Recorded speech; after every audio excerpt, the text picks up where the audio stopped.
Chers amis, salutations. Je suis très content à nouveau de vous retrouver. Alors, vous m'avez posé énormément de questions. Donc, je vais revenir à travers les sujets que je vais vous présenter. Aujourd'hui, nous allons plutôt nous pencher sur le texte de Zacharie. Zacharie, le chapitre 10. Zacharie, ça c'est la deuxième fois que nous allons voir Zacharie. Zacharie, comme vous le savez, revenait à la déportation. Le livre de Zacharie, au fait, est un livre prophétique. C'est vrai, Zacharie traite des problématiques de son époque, mais quand vous analysez ce qu'il dit, en particulier son livre, en tout cas, du chapitre 1 jusqu'au chapitre 14, vous verrez que c'est un livre prophétique. C'est très important. Donc, ne lisez pas le livre de Zacharie, y compris âgé, comme des livres historiques. Non, ce ne sont pas des livres historiques. Ce sont des livres prophétiques. D'ailleurs, nous allons le voir à travers l'étude que je vous propose, qui se trouve dans Zacharie, le chapitre 10, à partir, on va analyser les 5 premiers versets. Donc, nous intitulerons notre sujet « La pluie de l'arrière-saison ». Je vais me servir de Zacharie, de la version King James, à nouveau, parce que cette version-là, pour cette étude-là, à mon humble avis, elle est indispensable. Parce que la version seconde que nous avons ne reflète pas tout à fait ce que Dieu a dit dans l'original. Bien, alors, Zacharie, le chapitre 10, on va prendre le verset 1. « Demandez au Seigneur de la pluie, au temps de la dernière pluie, et le Seigneur fera des nuages éclatants, et leur donnera des ondées de pluie, et à chacun de l'herbe dans son champ. Donc, notez, demandez à l'Éternel. Donc, Dieu s'adresse à nous, il nous dit de lui demander la pluie. Pas n'importe quelle pluie, la pluie du printemps, en d'autres termes, la dernière pluie. Pas la première pluie, mais la dernière. Comme vous savez, Dieu se sert des éléments naturels pour pouvoir imprégner de notre esprit une vérité. Et c'est cette vérité-là qui nous intéresse aujourd'hui. Alors, la pluie, c'est quoi? Alors, quand il pleut, tiens, aujourd'hui, en ce moment, la Martinique, c'est un beau pays, je ne vous apprends rien. Et il y a toujours le soleil, mais aujourd'hui, exceptionnellement, il pleut. Alors, quand il pleut, on voit toujours les effets sur la végétation. Et gloire à Dieu aussi quand il pleut, parce que s'il ne pleuvait pas, on n'aurait pas pu manger. Il y aurait eu de la famine. Donc, la pluie dont parle l'Éternel, elle est symbolique. Elle est symbolique. De même que la pluie est une bénédiction, donc cette pluie-là, cette pluie spirituelle, est symbolique. Donc, je vais vous proposer deux textes. Le premier se trouve dans Deutéronome, le chapitre 32. On verra les 2 premiers versets. « Prêtez l'oreille, ô vous cieux, et je parlerai. Écoute, toi, ô terre, les paroles de ma bouche. » Écoutez bien, verset 2. « Que ma doctrine tombera comme la pluie. Mon élocution distillera comme la rosée, comme la pluie fine sur le pan délicat, comme des ondées sur l'herbe. » Donc, remarquez avec moi que la pluie est comparée à la parole du Seigneur. De même que la pluie, quand elle a un effet sur la végétation, on voit, mais là, on constate quoi? Que la pluie, c'est la parole de Dieu. Donc, quand la parole de Dieu touche notre cœur, le sanctuaire de notre cœur doit être aussi touché. Alors là, je vais vous donner une seconde référence qui se trouve dans Ésaïe 55. Un texte que nous connaissons par cœur, qui est très beau d'ailleurs, le verset 10 ainsi que le verset 11. Voilà ce qui est dit.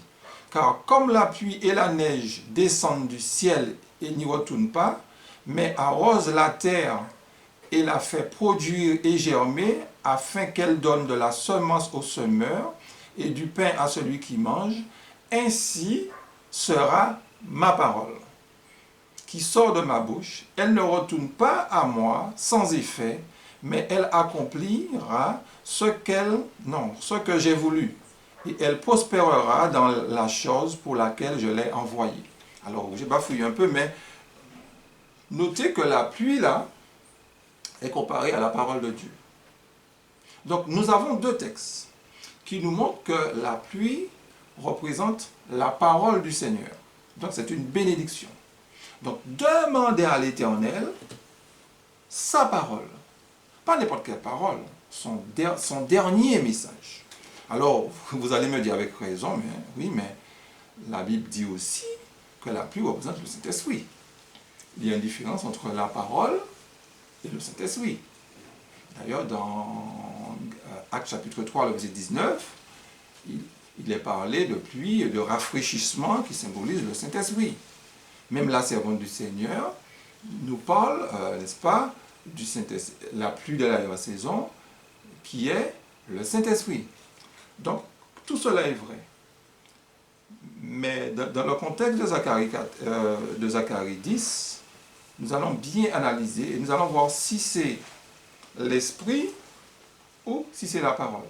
Au fait, on verra que les deux ont raison. Dans Jean, le chapitre 16, n'est-ce pas?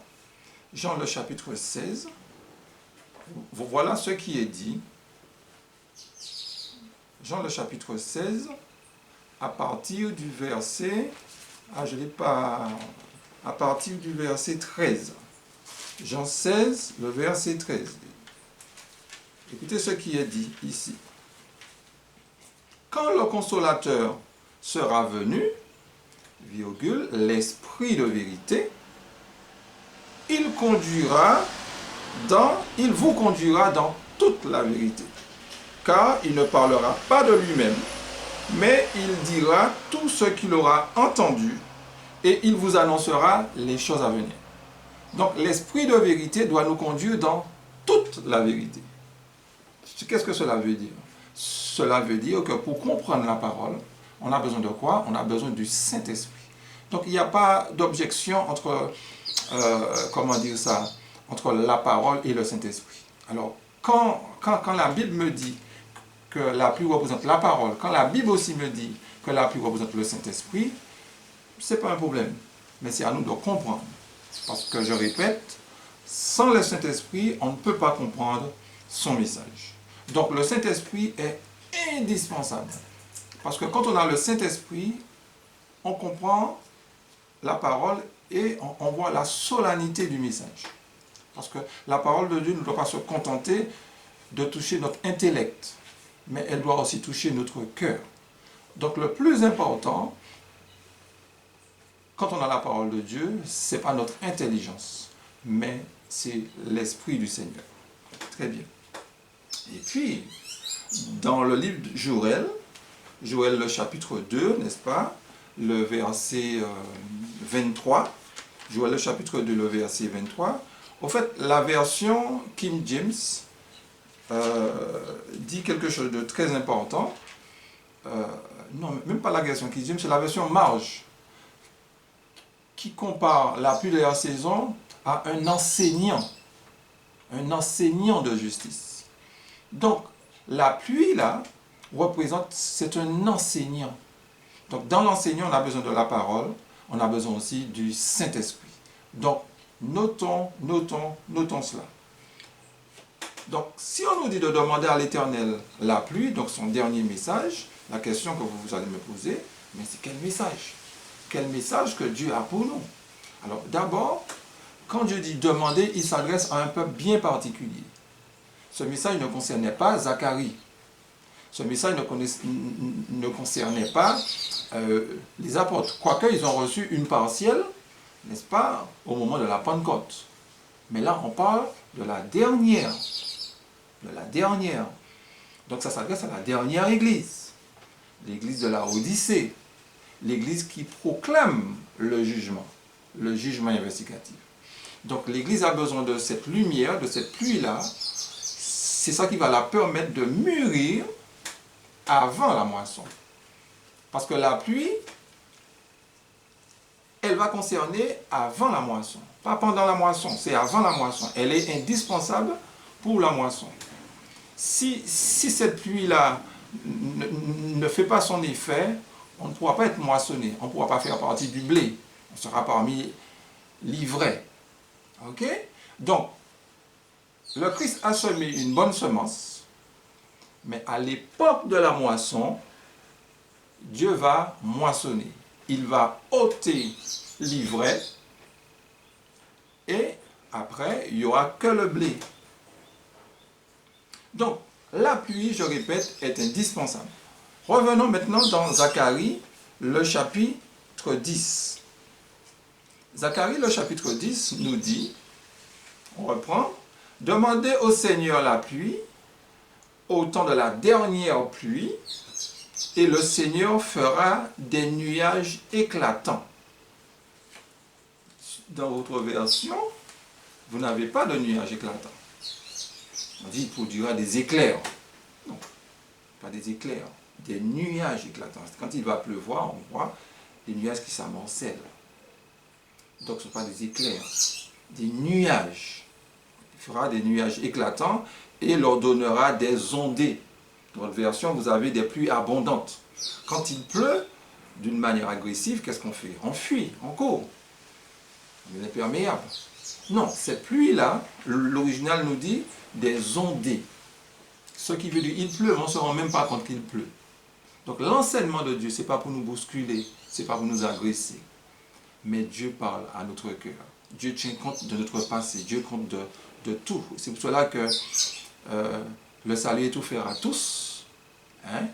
Et Dieu ne regarde pas qui a péché le plus, qui n'a pas péché le plus. C'est parce que le fait que nous avons une nature pécheresse, cette nature pécheresse nous disqualifie pour le salut.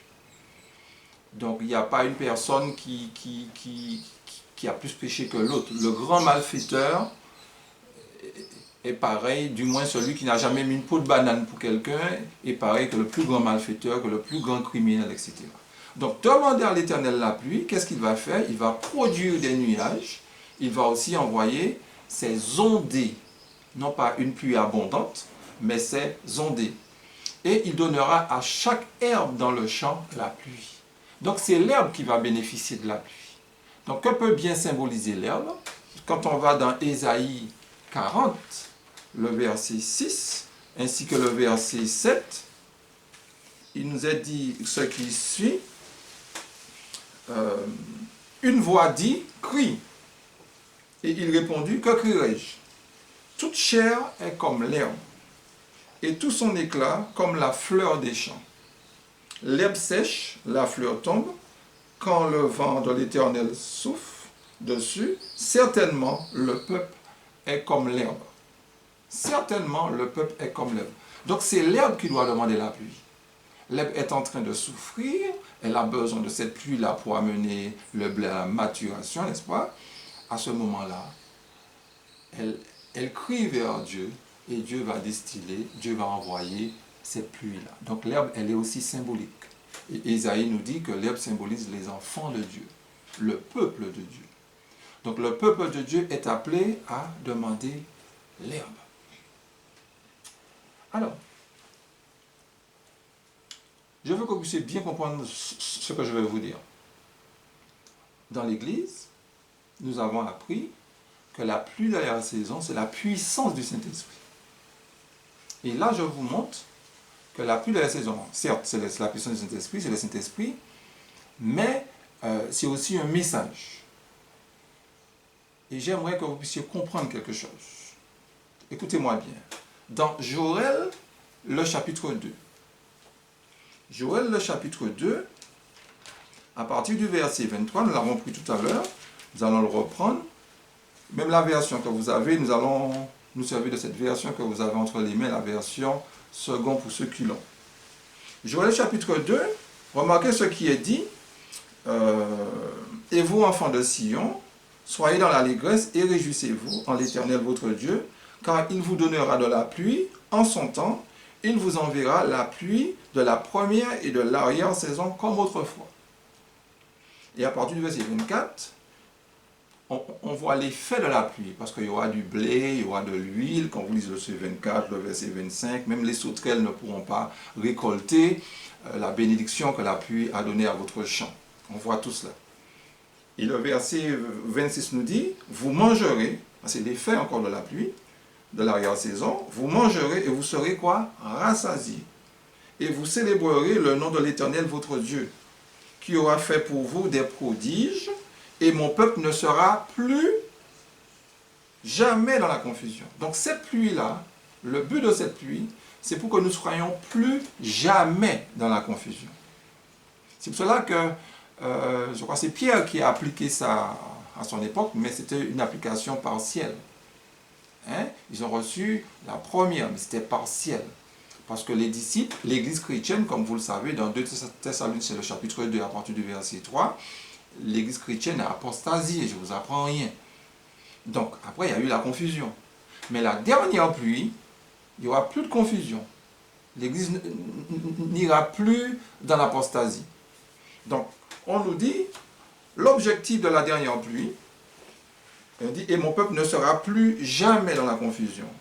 Et vous saurez que je suis au milieu d'Israël, que je suis l'Éternel votre Dieu, qu'il n'y a point d'autre, et mon peuple ne sera plus jamais dans la confusion. C'est repris une seconde fois. Alors bien entendu, quand Joël parlait, il a écrit Israël, vous aurez dit à Joël, ça allait concerner la terre entière, il vous aurait dit non. Ou bien, il ne pensait pas qu'il y aurait eu le christianisme, il n'y avait pas la lumière que nous avons. Même s'il a écrit Israël, c'est nous l'Israël de Dieu. Je ne vous apprends rien. Donc, la première pluie, la seconde pluie, la pluie de l'arrière-saison, a pour objectif, n'est-ce pas, de nous enseigner, de nous amener à une certaine maturité. Et à un moment donné, le peuple, je dis bien le peuple, pas une personne ici et là, le peuple ne sera plus jamais dans la confusion. Et quand on va revenir dans Zacharie 10, on verra pourquoi le peuple ne sera plus jamais dans la confusion. Mais remarquez le verset 28. Après cela, après quoi?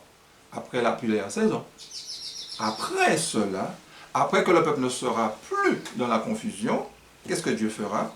Je répandrai mon esprit sur toutes. Pourquoi? Parce qu'ils ne sont plus dans la confusion. Ceux qui sont là sont plus confus là, sont plus confus. Ok? Après cela, je répandrai mon esprit sur toute chair. Vos fils, vos filles prophétiseront, vos vieillards auront des songes et vos jeunes gens des visions. Après cela, alors je sais que beaucoup appliquent ce verset en ce moment en 2020. Non, on ne peut pas appliquer ça en 2020 puisque le texte dit après cela. Quand le peuple ne sera plus jamais dans la confusion. Je ne dis pas que Dieu ne peut pas, toucher une personne ne peut pas avoir de vision, c'est possible. Mais notez que cela, c'est collectif parce qu'on dit sur toute chair. Donc, ce n'est pas isolé. Mais n'oubliez pas ce qui est dit après cela. Après quoi? Quand le peuple ne sera plus jamais dans la confusion. Qu'est-ce que Dieu nous dit dans Joël? Il nous parle de la pluie de l'arrière-saison. Après, il nous parle de la puissance du Saint-Esprit. Donc, ici, dans Joël, il y a une distinction entre la pluie de l'arrière-saison et la puissance du Saint-Esprit. Donc il y a une distinction. Et nous, qui croyons au mystère des trois anges, Ellen White Place nous dit que la pluie de la saison, c'est la puissance du Saint-Esprit. Il n'y a pas, de contradiction. Ceux qui ont reçu le message de la pluie de la saison, ce sont ces personnes-là qui ont le privilège de proclamer le grand cri avec force et puissance. Donc la pluie de la saison, il faut la voir sur deux phases.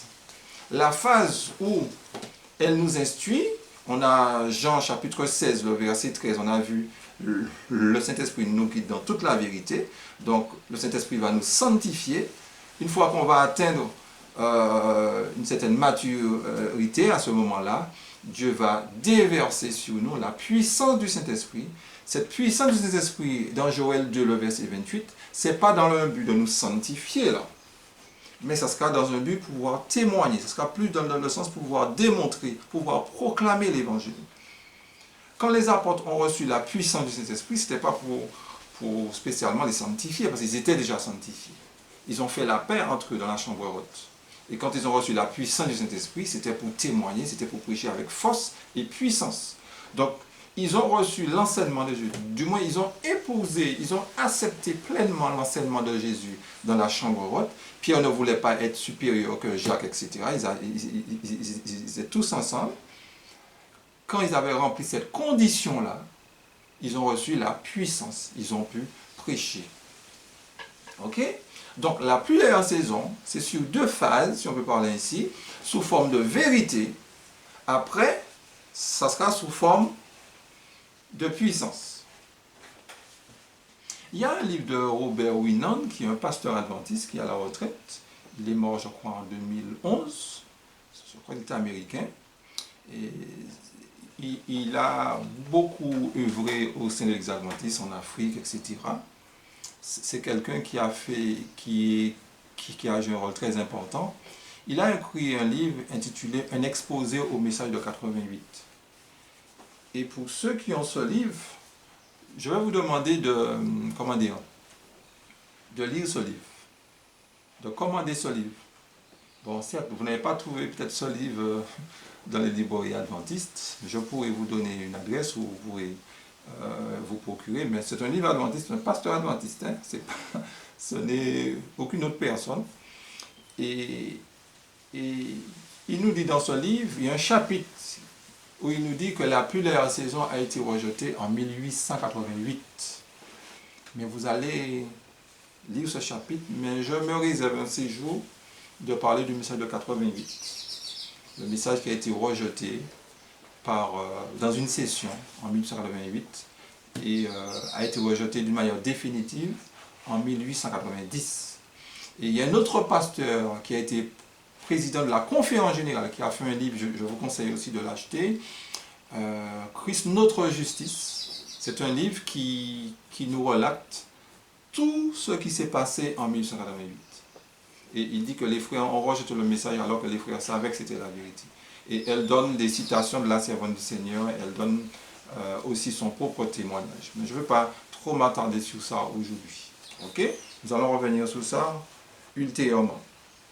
Retournons maintenant dans Zacharie, le chapitre 10, pour poursuivre de manière terminée. Zacharie, le chapitre 10, verset 2.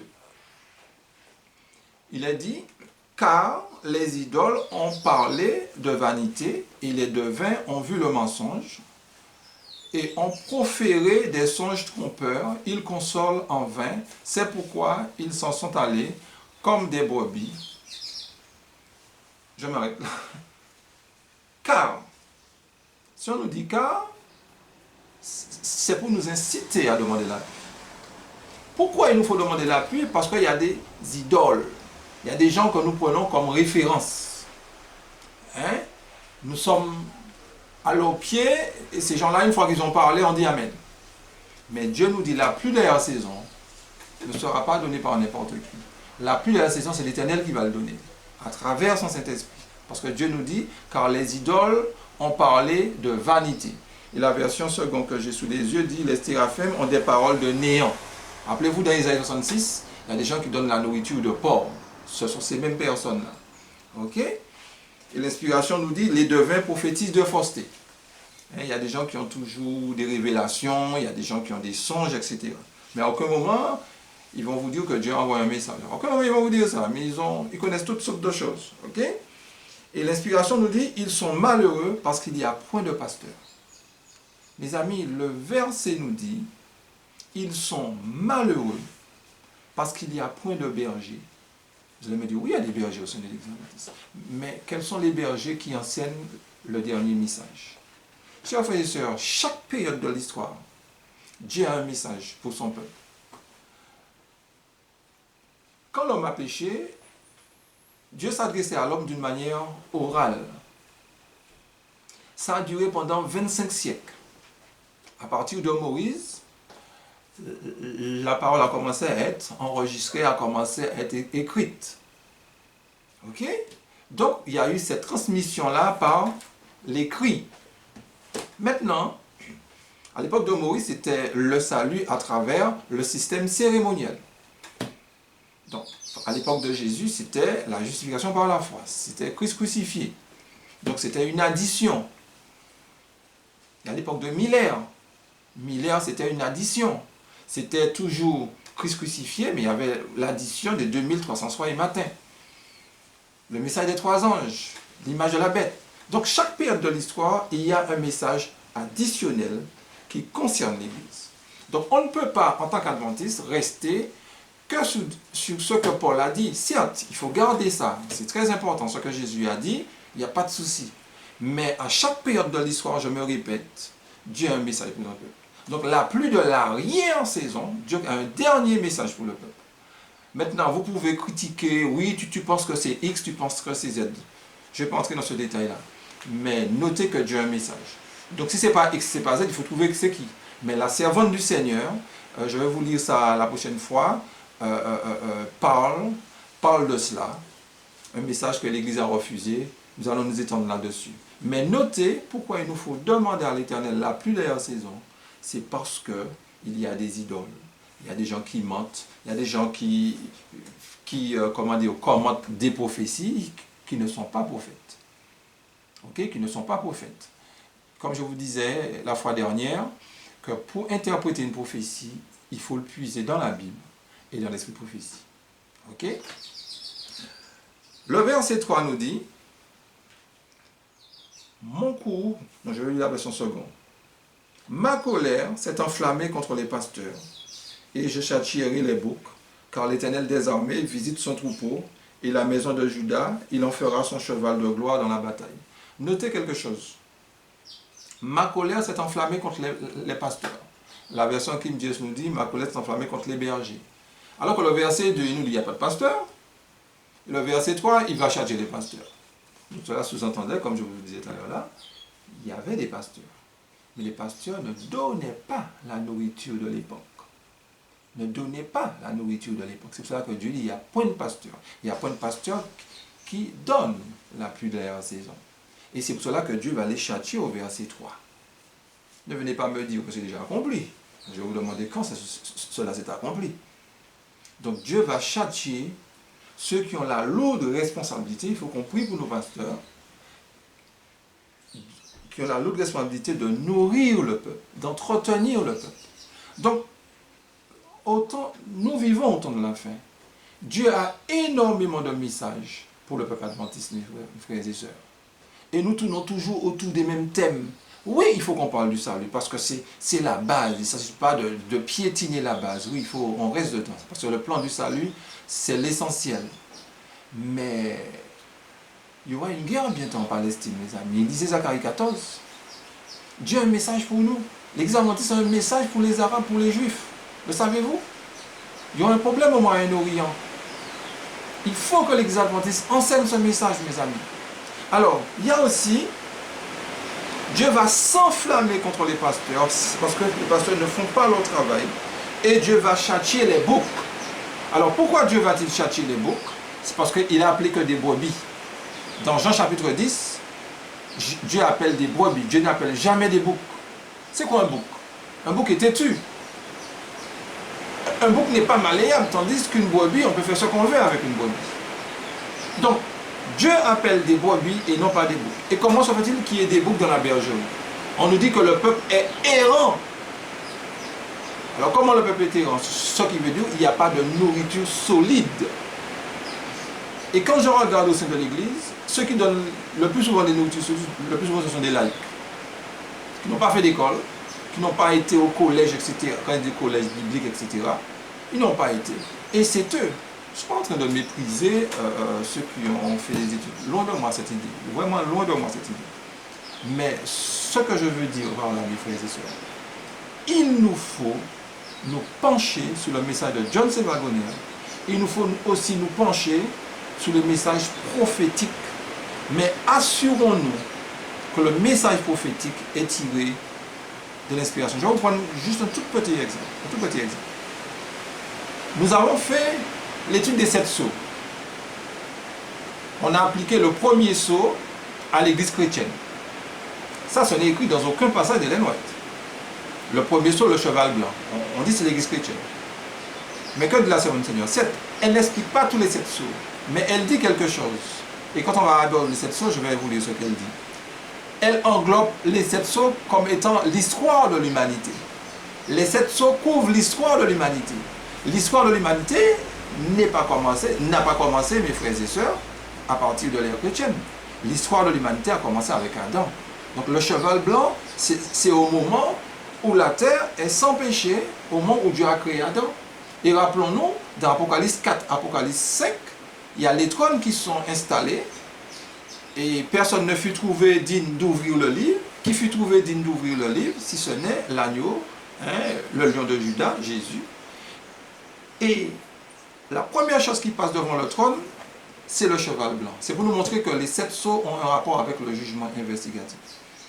Donc Apocalypse 4, Apocalypse 5, c'est le jugement investigatif, mes frères et sœurs. Mais le temps opportun, nous allons voir ça. Donc pour terminer au verset 4, dans la fin du verset 3, il nous est dit, et il en fera comme son cheval de gloire dans la bataille. Donc notez que l'Église est comparée à un cheval de gloire. Au verset 2, elle est errante, sans boussole, sans pasteur. Mais la fin du verset 3, l'Église est comparée à un cheval de gloire. Pourquoi? Parce que Dieu a châtié avant. À quel moment que le peuple ne sera plus jamais dans la confusion? Quand Dieu va châtier. Quand Dieu aura ôté l'ivraie. C'est à ce moment-là que l'Église ne sera jamais dans la confusion. Tant qu'il y a cette cohabitation entre l'ivraie et le bon grain, mes frères et sœurs, il y aura toujours cette cohabitation. Il y aura toujours cette confusion. On est dans l'écuménisme, dans la fédération protestante, etc. Notre argent se trouve à la bourse, etc. On fait toutes sortes de choses. Et le plus souvent, quand on pose la question aux anciens, ils ont leur bouche fermée, ou bien aux pasteurs, ils ont leur bouche fermée, ils vont nous dire, oui, ça c'est telle fédération qui a fait ça. C'est vrai, c'est telle fédération, on devrait sanctionner les pasteurs qui ont signé pour l'Église.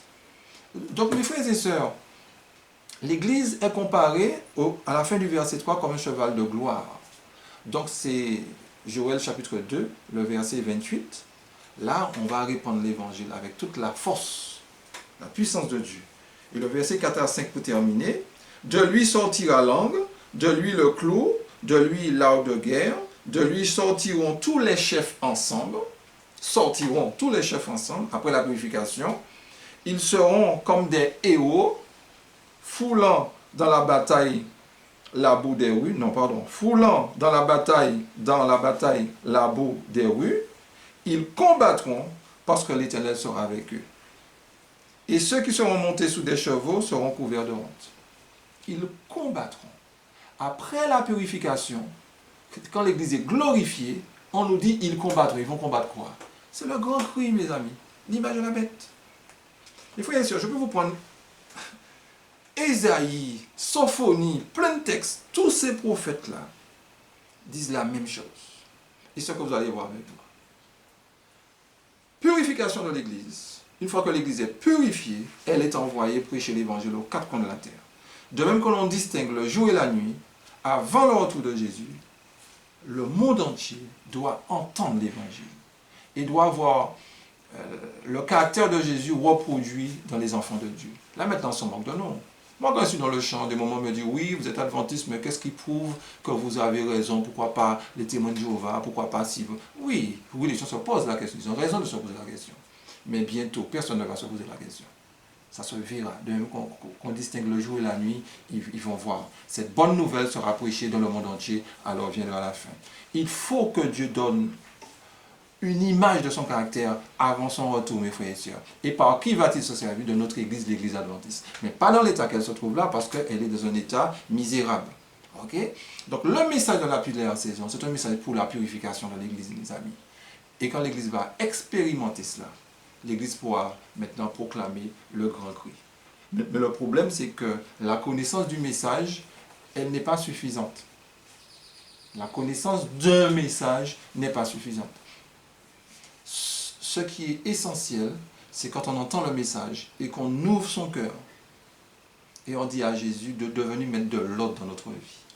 Parce qu'on peut être des moralistes. C'est très facile de voir ce qui ne va pas. C'est très facile. Mais d'abord mon cœur.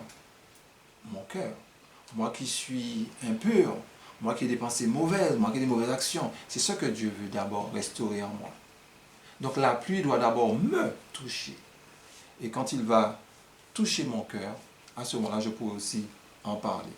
Donc la pluie, mes frères et sœurs, ce n'est pas le Saint-Esprit d'une manière générique, mais c'est un message accompagné du Saint-Esprit. Donc quand il pleut, en ce moment, il pleut là, quand je vais sortir, j'aurai mon parapluie, j'aurai mon imperméable. Mais cette pluie-là, il ne faut pas qu'on ait de parapluie.